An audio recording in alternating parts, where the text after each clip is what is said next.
दोस्तों, सीरियल तुमसे तुम तक के आने वाले एपिसोड में हम देखेंगे कि आर्यवर्धन और अनु के बीच क्या क्या उलझने और ट्विस्ट आने वाले हैं। अभी तक जो हुआ है उसमें अनु के साथ धोखाधड़ी हो चुकी है और आर्यवर्धन ने उसका सपना तोड़ दिया है। उस बेचारी की सारी उम्मीदें और ख्वाब चकनाचूर हो गए हैं। अनु ने खुद आर्य के सामने शर्त रखी थी कि अगर वे 24 घंटों के अंदर मिलते हैं तो इसका मतलब होगा कि माता रानी की इच्छा के अनुसार उनका रिश्ता सही मायने में बनेगा। लेकिन अब आर्यवर्धन ने अनु का ये सपना तोड़ दिया है। तो आखिर क्यों कर रहा है आर्यवर्धन ऐसा? दोस्तों, इसका कारण ये है कि आर्यवर्धन अपनी ही भावनाओं और जिम्मेदारियों के बीच संघर्ष कर रहा है। वह अनु से प्यार करता है, लेकिन उसकी उम्र को लेकर चिंतित है। उसे लगता है कि अगर वह अनु से शादी करता है तो उसकी जिंदगी बर्बाद हो सकती है। उसे डर है कि उसकी वजह से अनु की खुशियाँ और भविष्य खतरे में पड़ सकते हैं।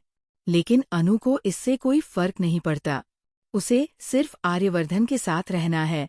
उसका प्यार इतना सच्चा और गहरा है कि वह अपनी उम्र या किसी भी जोखिम की परवाह नहीं करती। उसके लिए सिर्फ एक ही बात मायने रखती है, आर्यवर्धन के साथ जिंदगी बिताना। इस बीच मीरा बेहद खुश है क्योंकि आर्य और अनु अभी तक नहीं मिले। वह सोचती है कि अब उसका प्लान सफल हो गया। लेकिन आर्यवर्धन जानता है कि अनु को देखना और माता रानी का संदेश मानना उसकी जिम्मेदारी है। वह जानता है कि माता रानी चाहती है कि दोनों एक साथ हों। यही वजह है कि उसके दिल में उलझन होने के बावजूद वह सही निर्णय लेने वाला है। अब आने वाला है एक बड़ा ट्विस्ट। ऑफिस में मीरा अनु को फेयरवेल देने वाली है। वह सोचती है कि आर्यवर्धन उसके कहने पर अनु को ट्रांसफर कर देंगे। लेकिन जैसे ही आर्यवर्धन अनु की तरफ बढ़ता है, दोनों की नजरें मिलती है।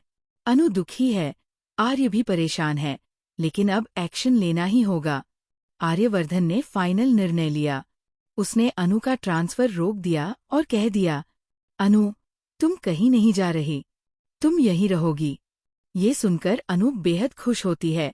उसकी आंखों में खुशी के आंसू है। वह आर्य के पीछे पीछे आती है और कहती है, मुझे पता था कि आप माता रानी के संदेश को मानेंगे। आप हमारी मर्जी के अनुसार सही फैसला लेंगे। आर्यवर्धन अब अपने दिल की बात कहने वाला है। अनु थोड़ी परेशान होती है क्योंकि वह चाहती है कि आर्य खुलकर अपनी भावनाएं व्यक्त करें। लेकिन अब समय आ गया है जब आर्यवर्धन अनु को प्रपोज करेंगे। दोस्तों, इस एपिसोड में आपको मिलेगा ड्रामा, रोमांस और ट्विस्ट का पूरा पैक। अनु और आर्यवर्धन की जिंदगी में आने वाले मुश्किल समय, परिवार की चुनौतियां और मीरा की साजिशें आपको एकदम रोमांचक पल देंगी। तो बने रहिए और देखते रहिए सीरियल तुमसे तुम तक। अगर आपको ये वीडियो पसंद आया तो एक लाइक जरूर करें और शेयर करके अपने दोस्तों के साथ भी इस रोमांचक कहानी का मजा लें। याद रखिए, माता रानी की मर्जी और आर्यनु की सच्ची मोहब्बत किसी भी मुश्किल का सामना कर सकती है। ये कहानी अभी शुरू हुई है और आने वाले एपिसोड में बहुत सारे ट्विस्ट और रोमांच होने वाले हैं।